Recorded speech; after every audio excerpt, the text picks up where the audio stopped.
Rabbil alamin wassalatu wassalam ala asyrafil anbiya'i wal mursalin wa ala alihi wa sahbihi ajma'in. Subhanaka la ilma lana illa ma 'allamtana innaka antal alimul hakim. Rabbi shrah li sadri wa yassir li amri wahlul 'uqdatam min lisani yafqahu qawli. Amma ba'd.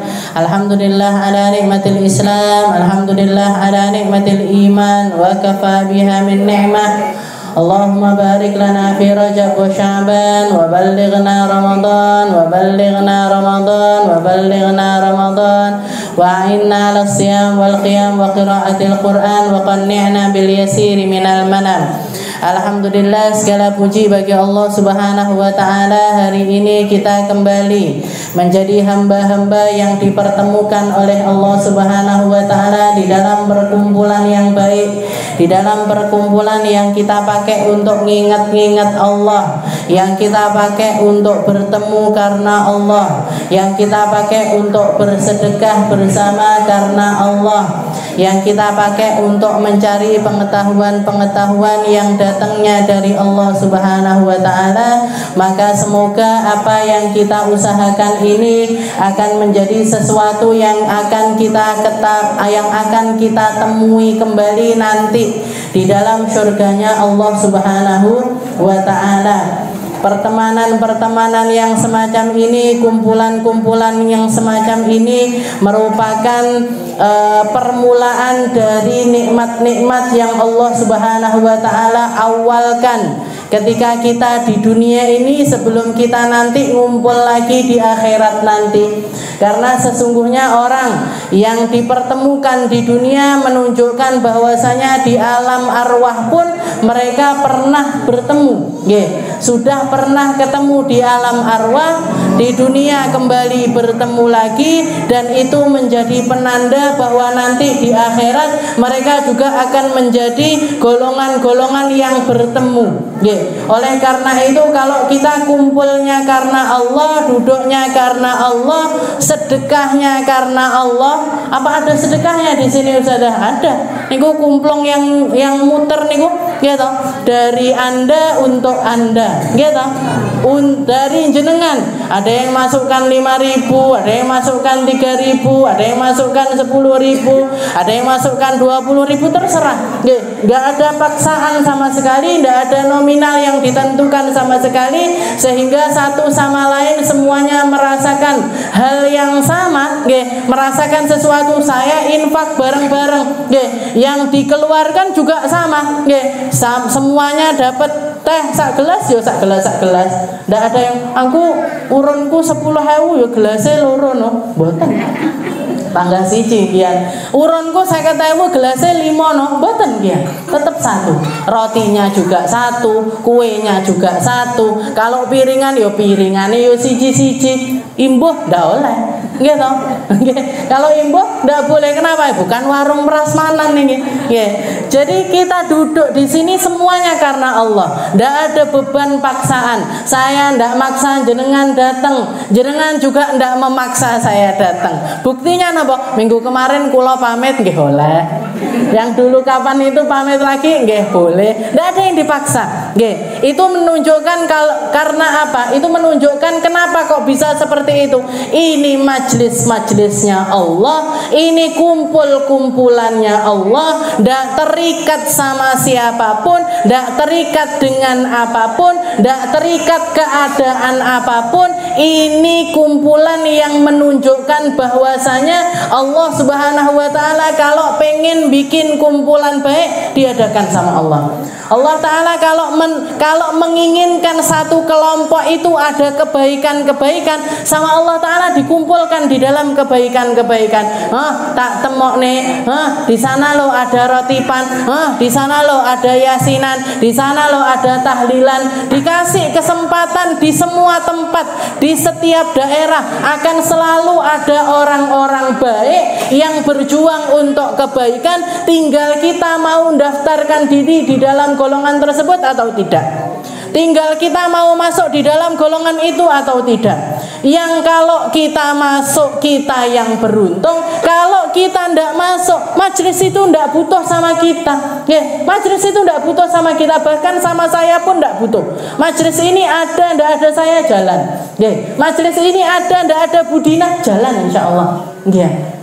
Akan ditemukan, akan dakwah itu akan ketemu jalannya sendiri. Ini kita ketemu karena Allah, berpisah karena Allah, berjuang karena Allah, berderma karena Allah, semuanya dilakukan karena Allah. Seperti yang diceritakan oleh Nabi kita Nabi Muhammad SAW, ketika ada satu orang keluar dari rumahnya, nempuh perjalanan yang luar biasa jauh, ditanya sama Allah Ta'ala mengutuskan seorang malaikat untuk mendatangi laki-laki tersebut. Ya fulan bin fulan, ila aina turid, wahai engkau laki-laki, kamu mau pergi kemana? Tujuanmu itu kemana? Kamu berpayah-payah, keluar uang, keluar biaya jauh, perjalanannya jauh, sulit dan lain sebagainya. Kamu keluar ini kenapa dan untuk apa?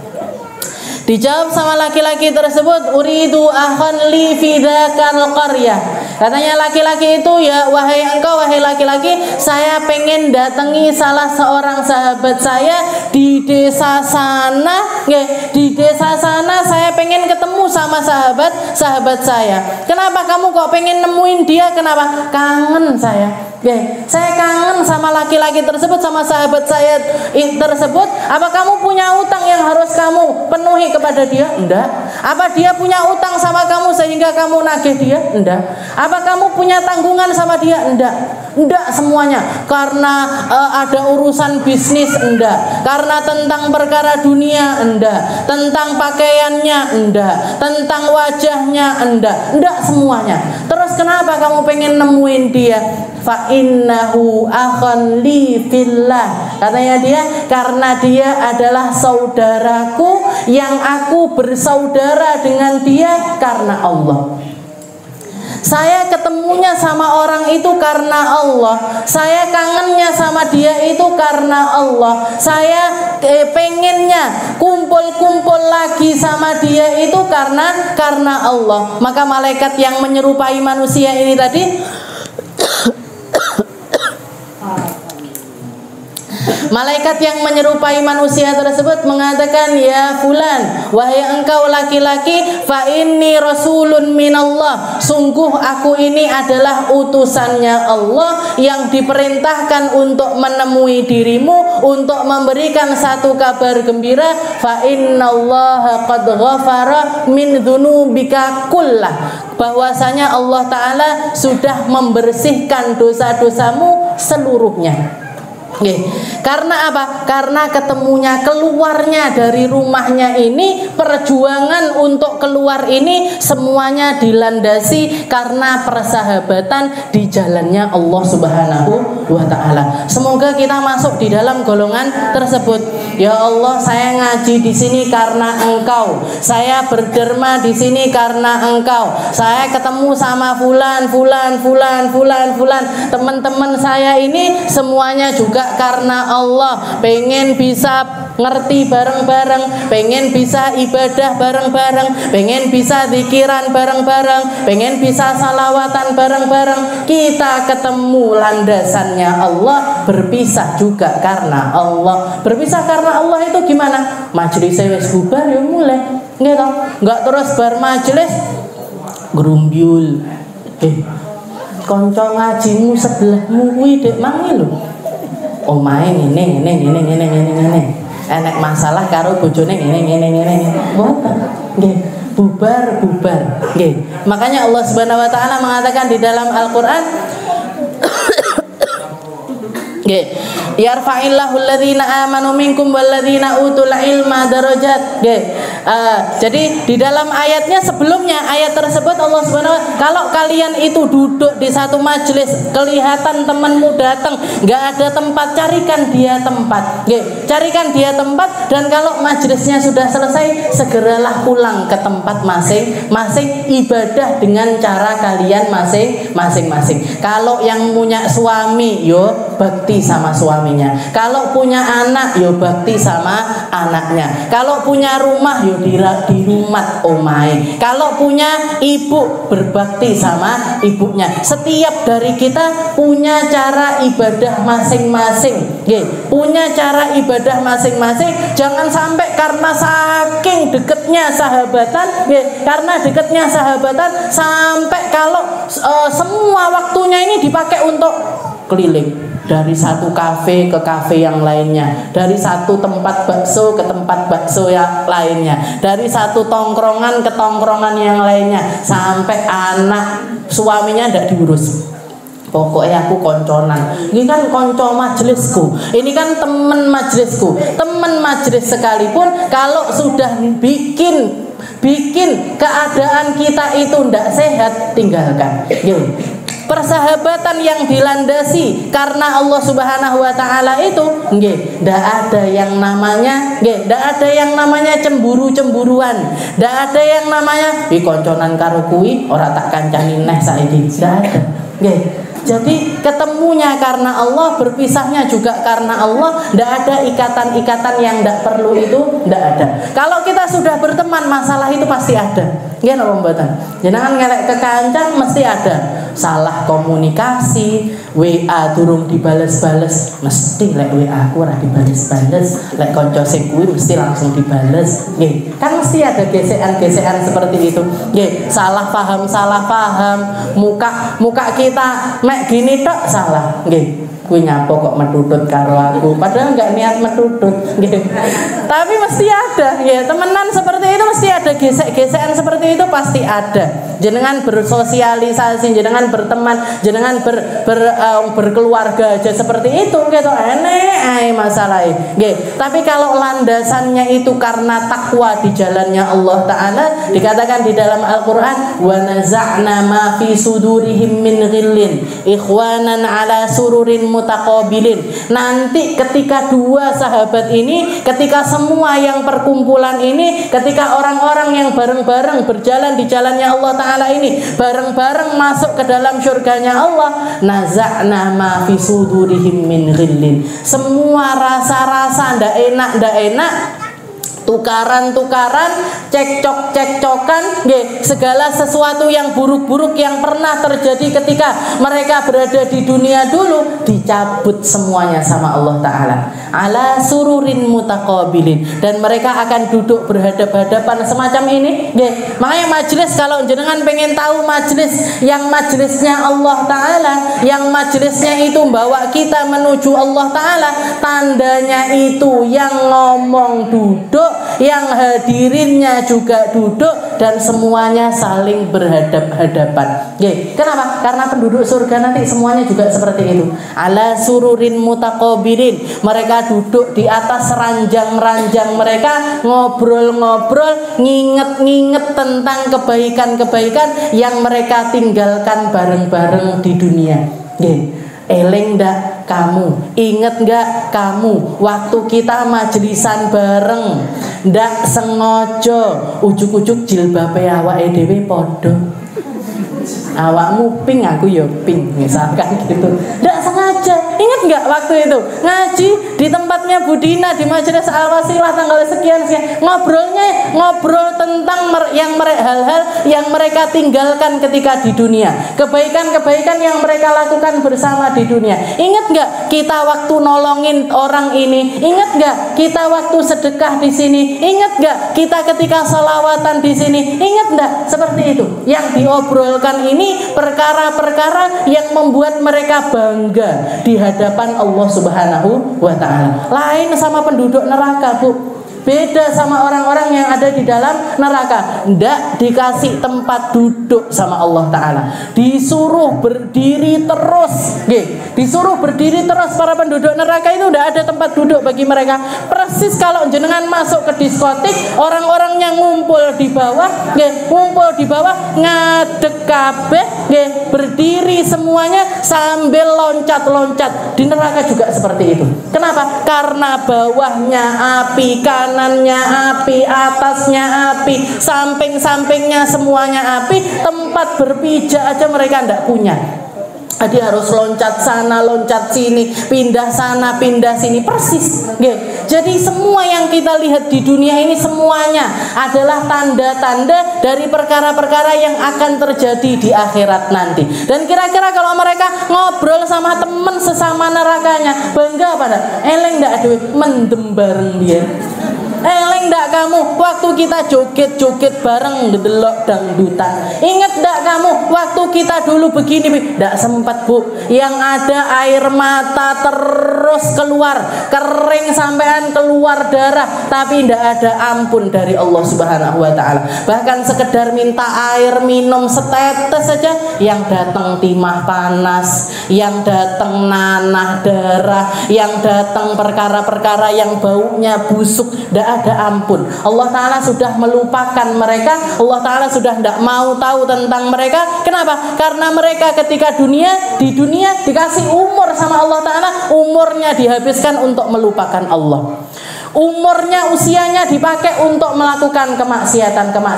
Allah Ta'ala nyuruh sholat, tidak mau sholat. Allah Ta'ala nyuruh sedekah, tidak mau sedekah. Allah Ta'ala nyuruh puasa Ramadan, tidak mau puasa Ramadan. Semua yang diperintahkan sama Allah Ta'ala mereka langgar. Maka Allah Ta'ala memilih untuk melupakan mereka semuanya dan ditaruh di tempat sehina-hinanya tempat selama-lamanya. Na'udzubillahi min dzalik.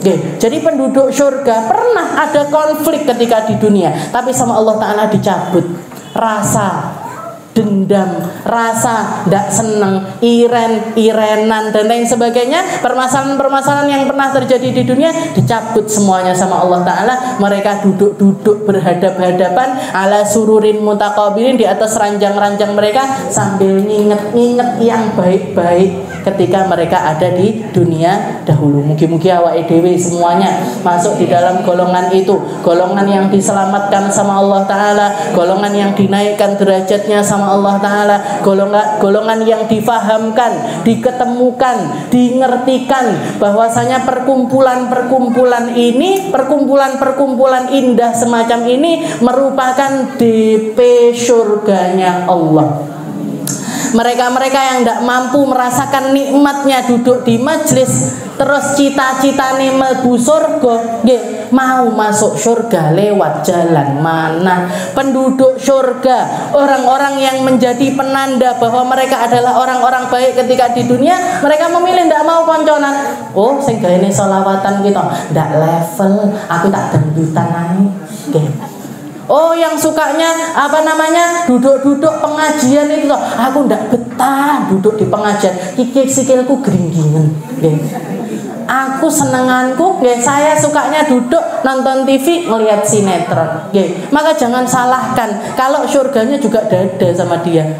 Wong dhek dada terus, wong majlisan dada, tahlilan dada, yasinan dada, mulutan dada. Dari mana masuknya ke dalam surga? Makanya tempat-tempat semacam ini adalah nikmatnya berteman di jalannya Allah Ta'ala itu. Kalau kita bisa merasakannya, nikmatnya luar biasa nikmat. Guru saya mengatakan musahabatur rijal zawil wafai naimul khuldi fi daril fanai. Berteman, musahabatur rijal, berteman sama orang-orang yang di dalam hatinya punya rasa setia kepada Allah Ta'ala, punya rasa takut sama Allah Subhanahu wa Ta'ala. Duduk tok sama mereka, ngobrol tok sama mereka, berbincang-bincang aja sama mereka, itu sudah menimbulkan rasa nikmat luar biasa di dalam hati. Naimul khuldi fi daril fanai. Itu adalah kenikmatan abadi yang didahulukan sama Allah Ta'ala rasanya di dunia ini. Rasanya didulukan sama Allah Ta'ala di dunia ini. Sama kayak kemarin saya posting salah satu WA. Jadi saya bikin postingan tentang acara nanti tanggal 5 Maret di Kron niku, salawatan bersama niku. Tahu-tahu di komen sama guru kita, pemimpinnya Majelis Roso, Habib Husin Bakbut. Di komen sama beliau, katanya beliau barakallahu fiik, Semoga Allah ngasih berkah sama kamu. Moga-moga manfaat, moga-moga. Itu rasanya di dada wis bunga ndak karu-karuan. Nggih napa mboten? Jenengan di WA sama Habib Syekh ngoten ujuk-ujuk misalkan. Nggih, diujuk-ujuk di WA sama Habib Syekh. Teko yo sholawatan. Nggih, misalkan gitu. Aku arep teko ning Pasar Paing dateng ya. Itu rasanya gimana? Wes pamer karo kabeh wong. Delon aku di WA karo Habib Syekh. Aku di WA sama Habib Syekh kan gitu. Ya sama kayak orang-orang sekarang nggih, yang di Instagram niku nggih, di notice sama idola-idolanya. Misalkan di like sama artis siapa, idolanya dia senengan kan bungae ndak karu-karuan. Tapi gembiranya orang-orang semacam itu karena landasannya bukan landasan lillahi wa fillah, bukan karena Allah, bukan di jalannya Allah Ta'ala, sebentar hilang. Tapi rasa-rasa, ketika kita punya hubungan sama orang-orang yang punya rasa setia kepada Allah Ta'ala, orang-orang ahli sholat, orang-orang ahli ibadah, orang-orang ahli majlis, para ulama-ulamanya kita, rasa indah itu adalah rasa yang di dunia dia gembira dengan hal tersebut, di akhirat juga bikin seneng. Ini senengnya kita ketika ketemu, ketika duduk, ketika direspon sama orang-orang yang baik-baik, yang hatinya itu tulus karena Allah Subhanahu wa Ta'ala. Di dunia kita gembira, Bu, di akhirat juga bakalan gembira. Rasa itu akan dilanggengkan sama Allah Ta'ala sampai ke dalam surga. Sampai ke dalam surga. Mungkin nanti saya pamer sama Beb, eling ndak pian dulu waktu WA saya. Itu gembiranya seperti itu, Bu. Benar sekali katanya Habib Umar, naimul khuldi fi daril fanai. Itu adalah kenikmatan abadi yang didulukan sama Allah Ta'ala di atas muka bumi ini. Di dunia didulukan rasanya, senangnya, gembiranya. Nanti di akhirat juga langgeng. Kalau orang-orang yang dinotis sama artis-artis itu, di dunia mungkin mereka senang, di akhirat ngenes. Ya Allah, nyapu aku kenal karo artis iki. Ngapain saya punya hubungan sama pedangdut ini? Ngapain saya punya hubungan sama tukang joget ini? Ngapain? Nyesel, nangis. Nangisnya bukan nangis air mata lagi sampai jadi tangisan darah, tapi mereka sudah kadung menjadi orang-orang yang semacam itu. Na'udzubillahi min dzalik. Adi gembira, awake dhewe lungguh dikasih kesempatan sama Allah Ta'ala, punya majelis-majelis yang semacam ini, terhubung sama orang-orang yang bisa, yang ketemu jalurnya sampai Nabi Muhammad sallallahu. Ini baru dinotis sama cucunya, apa nih lek sing notis nih Kanjeng Nabi, Terus kalau yang bawa kita, ditekani atau apa piye, didatangi kita di dalam mimpi apa gimana? Ingat nggak kamu dulu? Gembiranya kayak apa nggak bisa digambarkan lagi. Naimul khuldi fi daril fana'i. Dan jenengan ketika berhubungan sama orang-orang baik, sama ahli sholat, sama orang-orang yang ibadahnya luar biasa di sisi Allah Subhanahu wa Ta'ala, jenengan nggak akan pernah dikhianati. Jenengan gak akan pernah disakiti, jenengan gak akan pernah diperlakukan yang ndak baik. Itu ndak mungkin.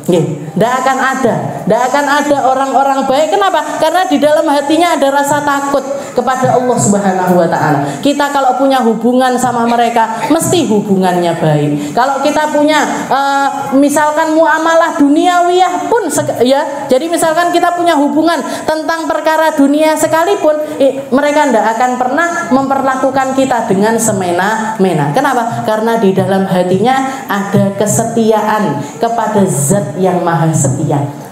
Ada rasa senang, istilahnya ada rasa takut kepada Allah Subhanahu wa Ta'ala. Ini yang akan membuat, istilahnya tidak akan pernah kita itu dikecewakan sama orang-orang semacam itu. Kita lanjutkan pembahasan kita, tapi ini requestnya Budina, kita nggak bahas tentang Risalatul Mu'awanahnya, dipending dulu, kita bahas tentang Isra Mi'raj, tentang perjalanannya Nabi Muhammad sallallahu alaihi wasallam minal Masjidil Aqsa minal Masjidil Harami ilal Masjidil Aqsa alladzi barakna haulahu. Seperti yang dikatakan oleh Allah Ta'ala di dalam Al-Qur'an, Subhanalladzi asra bi'abdi. Maha suci Allah Ta'ala yang memperjalankan hambanya dari Masjidil Haram ke Masjidil Aqsa alladzi barakna haulahu, dan perjalanan itu merupakan sebuah perjalanan yang penuh berkah dari Allah Subhanahu wa ta'ala. Bukan cuman orangnya saja, tapi semua tempat yang dilewati sama Nabi Muhammad, semua tempat yang Nabi Muhammad diperjalankan oleh Allah ta'ala melewatinya, semuanya ikut kena berkahnya. Semuanya ikut kena berkahnya. Makanya kebaikan itu bawa berkah, Bu. Jenengan kalau punya rumah, jenengan kalau di rumah ada punya tempat khusus yang dipakai untuk ibadah, barokahnya tempat ibadah itu tidak sama dengan tempat yang lainnya. Kalau pengen tahu, jenengan kalau punya musola di rumah, tempat yang dipakai untuk sholat berjamaah di rumah, rasanya duduk di situ sama rasanya duduk di dapur sama apa mboten? Tidak sama. Duduk di tempat musola itu sama pemeane jenengan padha napa mboten? Tidak sama. Kenapa? Karena ada berkah yang Allah Subhanahu wa ta'ala tinggalkan dari asar ibadah-ibadah yang kita lakukan di tempat tersebut. Yang kita lakukan di tempat tersebut. Jadi kebaikan itu membawa berkah. Apalagi sumbernya kebaikan, berkahnya ya ndak karu-karuan. Makanya sampai sekarang kenapa kok Mekah, Madinah, Masjidil Aqsa dan tempat-tempat sekitar itu semuanya menjadi tempat-tempat yang penuh berkah itu kenapa? Karena sumbernya berkah, pernah tinggal dan melakukan aktivitas di sana. Pernah tinggal dan melakukan aktivitas di sana. Jadi di sini bahasanya bukan Nabi Muhammad berjalan, tapi Nabi Muhammad diperjalankan oleh Allah Subhanahu wa ta'ala.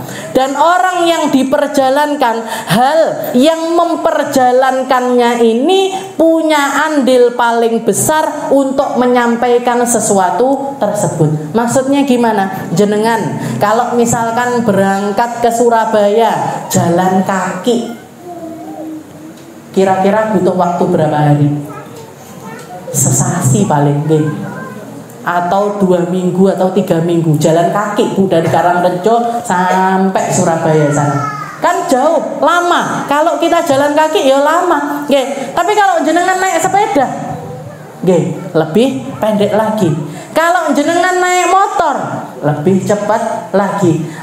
Naik mobil, lebih cepat lagi. Kalau naik pesawat, jauh lebih cepat lagi. Nabi Muhammad Sallallahu Alaihi Wasallam ketika berangkat dari Masjidil Haram ke Masjidil Aqsa, itu yang naikkan atau yang memperjalankan adalah zat yang memiliki segala sesuatu, yang memiliki segala kendaraan. Apa yang dipakai sama Nabi Muhammad ketika memperjalankan Nabi waktu itu? Dipakainya adalah kendaraan yang namanya buruk. Mendengar ngerti buruk? Diceritani tahu Kak, tapi kalau ngelihat sendiri tidak pernah. Saya ceritani jenengan, saya juga taunya diceritani, tidak tahu ketemu langsung sama buruk. Di dalam kitab-kitab tafsir itu disebutkan buruk itu kayak apa, kayak gimana? Buruk itu adalah seekor hewan, seekor hewan penduduk surga yang jadi ornamennya surga, jadi hiasannya surga. Besarnya, modelnya itu mirip-mirip seperti kuda, tapi tidak sebesar kuda, tidak sekecil keledai. Jadi di tengah-tengah, nggak tinggi banget kayak kuda, tidak kecil sekali seperti keledai, tapi modelnya itu mirip. Setelah itu punya sayap, buruk ini tadi punya sayap, sayapnya warnanya emas. Sayapnya itu warnanya emas, di dahinya itu ada tulisannya La ilaha illallah Muhammadur Rasulullah. La ilaha illallah Muhammadur Rasulullah. Niki buruk, Bu. Di dahinya dituliskan La ilaha illallah Muhammadur Rasulullah. Kalau kita sebagai umatnya Nabi Muhammad Sallallahu Alaihi Wasallam, tapi kalimat La ilaha illallah Muhammadur Rasulullah ini tidak terpatri di pikiran kita, tidak masuk di dalam pikiran kita, tidak terpatri di dalam hati kita, kita sama buruk lebih berharga buruk. kita sama hewan-hewan bakalan lebih mulia hewan-hewan itu ketimbang kita. Niki buruk sama Allah Ta'ala dikasih di dahinya itu la ilaha illallah Muhammadur Rasulullah. Dan kalau dia gerak terus berkeringat, aromanya dari badannya si buruk ini tadi baunya aroma kasturi. Makanya jenengan kalau misalkan sehari nggak mandi, jenengan sehari nggak mandi, terus bojone ngomong awakmu ki lho dudu buruk, keringetan ambune kecut, ndak ambu kasturi, pantes Bu. Kalau suaminya jenengan ngomong kayak gitu, kita bukan buruk. Lek buruk, obah, keringetan, baunya kasturi. Kita kastengel jadi baunya nggak enak. Jadi istilahnya jadi dikatakan Nabi Muhammad SAW dijemput sama malaikat Jibril bersama dengan si buruk ini tadi mendatangi rumahnya Ummu Hani Fakhitah, kakaknya Sayyidina Ali bin Abi Thalib, untuk jemput Nabi Muhammad SAW berangkat.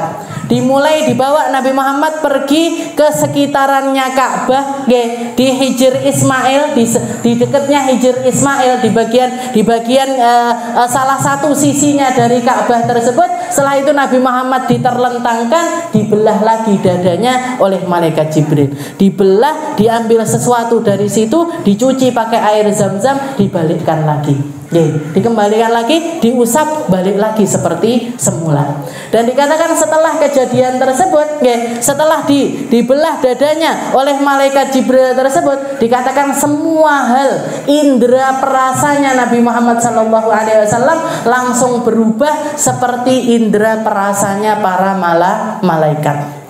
Malaikat sama manusia itu cara pandangnya beda. Malaikat sama manusia itu yang dicium beda. Manusia sama malaikat itu semua hal yang terjadi pada mereka itu berbeda. Kenapa? Karena malaikat didesain sama Allah Ta'ala untuk mengenali setiap kebaikan dan menjauhi setiap keburukan. Itu para malaikat. Kalau ngelihat ke atas muka bumi, malaikat kalau ngelihat ke atas muka bumi, ndak ketok mana lampu, mana ndak lampu, mana tempat yang terang sama lampu, mana tempat yang terang, karena ndak ada lampunya, ndak kelihatan. Yang kelihatan apa? Tempat-tempat yang di situ ingat sama Allah Ta'ala kelihatan bersinar sehingga mereka mendatanginya. Sedangkan tempat-tempat yang ndak dipakai untuk ingat sama Allah Ta'ala gelap gulita, sehingga mereka nggak ngumpul di tempat tersebut. Makanya Nabi Muhammad mengatakan, malaikat itu kalau ngelihat ke bumi yang kelihatan bersinar itu adalah masjid-masjidnya Allah Ta'ala. Masjid-masjid, tempat-tempatnya orang yang tunduk kepada Allah, hati-hatinya orang yang tunduk kepada Allah Ta'ala akan selalu bersinar dan dikenali oleh para malaikat. Ketok, oh iki sing eling, iki sing ndak eling. Oh ini yang lagi melakukan kebaikan, oh ini yang lagi nggak melakukan kebaikan. Baunya pun juga seperti itu. Baunya pun yang dicium sama para malaikat ini adalah aroma-aroma kebaikan mereka nyium, aroma-aroma kemaksiatan mereka nyiumnya itu busuk. Jadi mereka menghindari tempat-tempat yang semacam itu. Mukanya orang juga gitu, Bu. Ketika melihat orang-orang ndak ngelihat oh iki irunge mancung, oh iki motone belok, oh ini ndak. Yang dilihat adalah kalau mereka punya hati-hati yang indah, mereka akan mendekat. Yang hatinya ndak indah dijauhi oleh para malaikat. Nabi Muhammad ketika berisra mi'raj seperti itu. Setelah itu diajak naik bersama buruk. Jadi Nabi Muhammadnya naik buruk, malaikat Jibrilnya terbang di sebelahnya, berjalan beriringan bersama dengan malaikat Jibril. Setelah itu Nabi Muhammad melihat ke bawah, dilihat ada tempat bersinar sekali. Tempat bersinar sekali, sama malaikat Jibril mengatakan, anzil ya Muhammad, turun wahai Muhammad. Turun ke tempat tersebut, sholli fihi rakaatain. Salat di tempat itu 2 rakaat. Selesai salat baru nanya sama malaikat Jibril, ya Jibril, ma hadzal makan ya Jibril. Nah, kita kalau disuruh sama orang-orang mulia, kita kalau disuruh sama orang tua kita kalau disuruh sama orang-orang yang terhormat, lakukan dulu baru nanya. Jangan nanya dulu baru dilakukan. Nggih, dilakoni dhisik ae. Lakukan dulu aja, nanti nanyanya setelahnya silahkan. Nabi Muhammad seperti itu. Ini adabnya Nabi Muhammad kepada malaikat Jibril. Ya Jibril, setelah selesai sholat, waktu itu walaupun belum ada risalah sholat, belum ada kewajiban untuk sholat 5 waktu, tapi Nabi Muhammad sudah melaksanakan sholat seperti sholatnya Nabi Ibrahim, seperti sholatnya Nabi Isa, seperti sholatnya Nabi Musa. Ditanya sama Nabi, mahadzal makan ya Jibril, tempat apa ini wahai Jibril? Katanya malaikat Jibril, hadza thayyibatal Madinah. Ini adalah negeri Madinah, tempat di mana kamu nanti setelah diusir oleh kaummu dari Mekah, kamu keluar dari Mekah dan kamu akan tinggal di negeri ini. Sekarang ini namanya adalah Yathrib. Sekarang itu waktu Nabi Muhammad Isra Mi'raj namanya baru Yathrib. Baru setelah itu diganti jadi Thayyibatal Madinah. Thayyibah, negeri yang baik. Naik lagi, jalan lagi, kelihatan lagi tempat bersinar. Turun lagi, disuruh turun, sholat di situ lagi. Nanya lagi Nabi Muhammad, tempat apa ini wahai Jibril? Katanya malaikat Jibril, ini adalah Tur Sina. Jadi Jabal Tur Sina. Jadi napa? Bukit yang dimana Nabi Musa dulu pernah berbincang-bincang langsung dengan Allah Subhanahu wa Ta'ala. Nabi Musa ketika datang, katanya Allah Ta'ala mengatakan, ya Musa, fa anta bi ardil muqaddasi tuwa, kamu sedang ada di tempat yang disucikan, fakhla'na alaik, maka lepaskanlah alas kakimu. Dilepas sandalnya, masuk ke tempat tersebut. Itu tempat yang dulunya dipakai Nabi Musa berbincang-bincang dengan Allah Subhanahu wa Ta'ala. Naik lagi, jalan lagi, turun, kelihatan tempat bersinar lagi, turun lagi, sholat. Setelah itu ditanya sama Nabi, tempat apa ini? Hadza Baitlaham. Baitlaham. Kalau bahasa Arab artinya rumah daging. Tapi maksudnya itu adalah tempat yang sekarang jadi masjid, tempat Maulidu Isa ibnu Maryam, Sayyidina Isa putrinya Sayyidah Maryam. Baru setelah itu naik lagi, turun lagi, ke satu tempat. Di situ sudah full, di dalam masjid, di dalam masjid itu sudah full. Ada orang banyak sekali, mulai dari Nabi Adam sampai Nabi yang terakhir, semuanya berada di tempat tersebut menunggu Nabi Muhammad SAW untuk sholat berjamaah bersama, yaitu di Masjidil Aqsa. Di Masjidil Aqsa. Baru setelah dari Masjidil Aqsa, Allah Subhanahu wa Ta'ala naikkan Nabi Muhammad sampai ke Sidratul Muntaha, sampai ke atas langit yang paling tinggi, yang belum pernah ada manusia yang pernah nyampe ke tempat tersebut. Ini perjalanan yang luar biasa indah, yang hanya diberikan oleh Allah Ta'ala kepada Nabi kita Nabi Muhammad SAW setelah, atau istilahnya sebagai bentuk hadiah, karena beliau itu lulus terhadap ujian-ujian keimanan yang bertubi-tubi dialami oleh Nabi Muhammad SAW. Makanya kita, Bu, kalau misalkan kita itu lagi diuji sama Allah Ta'ala, seberat apapun ujian itu, sesulit apapun ujian itu, ketahuilah ketika kita lulus dari ujian itu, Allah Ta'ala sudah mempersiapkan hadiah yang luar biasa indah. Dan kalau kita lihat orang-orang besar, orang-orang mulia, orang-orang yang dimuliakan sama Allah Ta'ala, mereka mendapatkan kemuliaan tersebut setelah lulusnya ujian berkali-kali.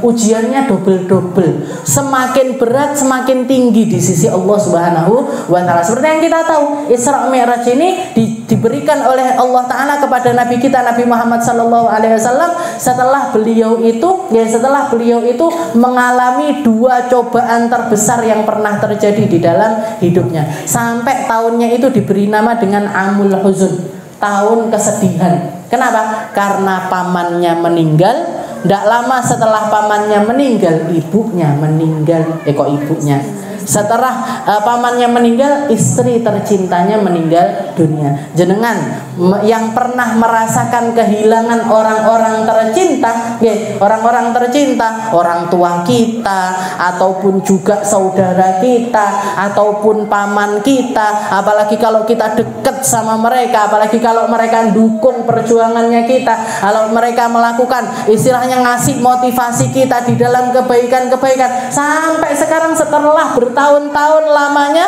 setelah setahun, 2 tahun, 5 tahun, 10 tahun, hilang apa mboten? Mboten. Jenengan tanya niku anak-anak yatim yang abahnya meninggal umur 7 tahun, abahnya meninggal dia umur 8 tahun, abahnya meninggal umur 9 tahun. Ketika mereka sampai usia 20, 40 tahun sekalipun jenengan tanya, "Sik loro napa ndak atine?" Mesti masih bilang, "Iya, sakit."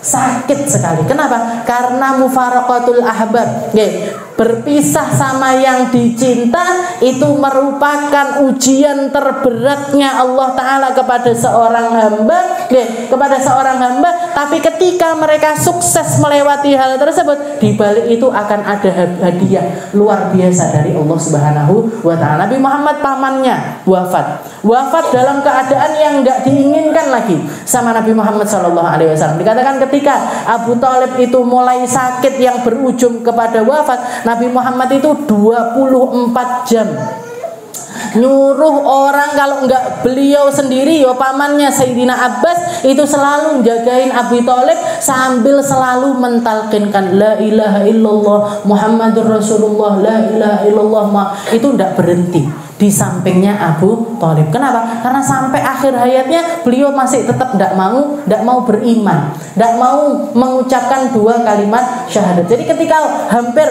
meninggal itu seperti itu, la ilaha illallah Muhammad. Nanti Nabi Muhammad pergi ganti Sayyidina Abbas. Kalau Sayyidina Abbas pergi, Nabi Muhammad datang. Jadi sip-sipan untuk nunggu biar dengan harapan beliau itu selalu istilahnya akhir hayatnya itu bisa mengucapkan la ilaha illallah Muhammadur Rasulullah. Di dalam satu riwayat dikatakan Sayyidina Abbas ketika Nabi Muhammad pergi, beliau nunggoni Abu Thalib, sempat ketika diucapkan la ilaha illallah, Abu Thalib ini mengatakan la ilaha illallah Muhammadur Rasulullah, Muhammadur Rasulullah. Berdiri beliau manggil Nabi Muhammad, dikatakan faqad qalaha ya Muhammad. Saya dengar Abu Thalib sudah mengucapkan 2 kalimat syahadat, wahai Muhammad. Didatangi lagi sama Nabi Muhammad, ditalkin lagi la ilaha illallah, diam. Muhammadur Rasulullah, diam. La ilaha illallah, diam. Sampai meninggal dunia. Ini masami Tuhan, katanya Nabi, tapi saya tidak mendengarkannya. Turun ayat yang mengatakan kepada Nabi Muhammad SAW, innaka la tahdi man ahbabta walakinnallaha yahdi man yasha. Wahai Muhammad, kamu tidak bisa ngasih hidayah kepada orang yang kamu inginkan, tapi Allah Ta'ala yang maha memberi hidayah.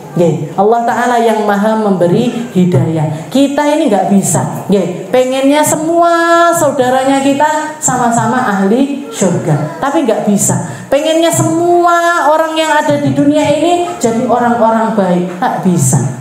Allah Ta'ala yang ngasih hidayah kepada siapa yang Allah Ta'ala inginkan, dan itu semuanya hanya Allah. Sing iki arep tak kei hidayah, sing iki enggak. Sing iki tak langgengkan ibadah hidayahnya, yang ini enggak. Yang ini tak langgengkan kebaikannya, yang ini enggak. Terserah Allah. Terserah Allah Subhanahu wa Ta'ala. Bahkan Nabi Muhammad SAW pun harapannya itu pamannya jadi ahli surga, mengucapkan la ilaha illallah Muhammadur Rasulullah, tapi ternyata sampai akhir hayatnya beliau tidak mendengarkan kalimat itu keluar dari lisannya. Walaupun ada khilaf di antara para ulama, ada yang mengatakan Abu Thalib itu ada di dalam surga, ada yang mengatakan Abu Thalib ada di dalam neraka. Karena yang bilang di dalam surga karena riwayat hadisnya Sayyidina Abbas ini tadi, karena Sayyidina Abbas dengar kalau misalkan Abu Thalib itu mengucapkannya, tapi sebagian lagi mengatakan tidak. Setelah pamannya wafat, tidak lama setelah itu istrinya lagi yang wafat. Padahal beliau adalah orang yang paling melindungi Nabi Muhammad SAW. Sampai dikatakan begitu wafatnya Sayyidah Khadijah, Dikatakan Nabi Muhammad itu ma kharaja illa qalilan. Beliau enggak keluar rumah kecuali sedikit, nggih. Hampir selalu berada di dalam rumahnya, tidak jarang sekali keluar dari rumah karena saking sedihnya atas wafatnya Sayyidah Khadijah. Hadiahnya apa? Ditambah lagi setelah itu apa? Pergi ke Taif malah dilempari batu, dilempari sama kerikil, diolok-olok orang gila, diolok-olok ini dan lain sebagainya, sampai akhirnya beliau pulang dalam keadaan seluruh badannya ini luka-luka. Dihadiahi sama Allah Ta'ala perjalanan yang namanya Isra wal Mi'raj. Hasilnya dari perjalanan itu Allah Subhanahu wa Ta'ala memberikan tugas kepada umatnya Nabi Muhammad SAW untuk sholat sehari 5 kali mean. Sehari cuma 5 kali. Setelah sebelumnya itu 50 kali. Dinyang sampai tinggal 5. Lek sampai 5 ini yo ndak dilakoni nemen gitu. Kalau sampai 5 yang pahalanya dijanjikan seperti 50 kali sholat ini masih tidak dilaksanakan oleh umatnya Nabi, maka ini adalah sesuatu yang memutuskan antara hubungan seorang hamba dengan Allah Subhanahu wa Ta'ala. Mungkin kita jadi golongannya Nabi, mungkin kita jadi orang-orang yang mengikuti jejaknya Nabi, berakhlak dengan akhlaknya Nabi, mikir dengan cara mikirnya Nabi, berteman seperti bertemannya Nabi, melakukan ibadah seperti ibadahnya Nabi, melakukan segala aktivitas di atas muka bumi ini dengan niatan mengikuti riwayat hidupnya Nabi Muhammad SAW. Mungkin kita ditambahi sabarnya, ditambahi khusyuknya, ditambahi istiqomahnya, ditambahi kebaikannya, ditambahi keikhlasannya, dan dibersihkan dari akhlak-akhlak yang tidak baik. Ala hadhihi niyah wa ala niyatin salihah wa ila hadratin Nabi Muhammad SAW bisirril Fatihah.